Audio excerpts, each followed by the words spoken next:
We start with a developing story. 3 men exonerated after standing trial for the murder of Dominic Mitchell. The jury cleared 36-year-old James Daniel Jr. and 53-year-old Dagnall Wheeler of all charges, and 48-year-old DeMark Ponder of all charges except one. News 3's Joe Ripley has been inside the courtroom all day long. He explains that this comes after a shakeup in the jury earlier today. Joe. Yeah, so Phil, Teresa, you can imagine the mixed day of emotions here once that verdict was finally rendered by the jury. For the defense, it's a win for them. They can rest easy knowing that they've come out on top. Meanwhile, the murder victim's family must find peace and justice elsewhere. Put me in there. Put me in there. You murdered my son. A mother's cry as the men once charged in her son's death are acquitted.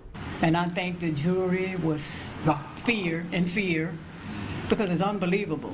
A jury found the 3 defendants, 48-year-old DeMark Ponder, 36-year-old James Daniels Jr., and 53-year-old Dagnall Wheeler, not guilty of murder and other charges in the death of 33-year-old Dominic Mitchell. Charged with nothing is unbelievable. I mean, it's like I'm still in a daze, you know? Yet the defense is thankful that the 2.5-week-long murder trial is now over, and they've come out on top. It's been exhaustively tried by both sides, but fortunately, the jury ruled in our favor.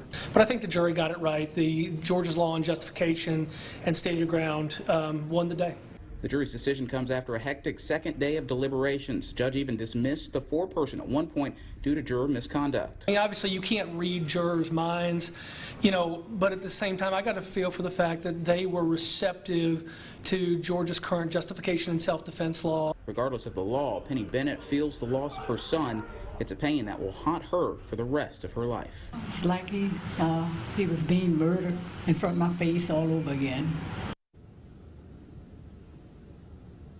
The jury, meanwhile, found DeMark Ponder guilty of making false statements to police. He could face anywhere from 1 to 5 years in jail.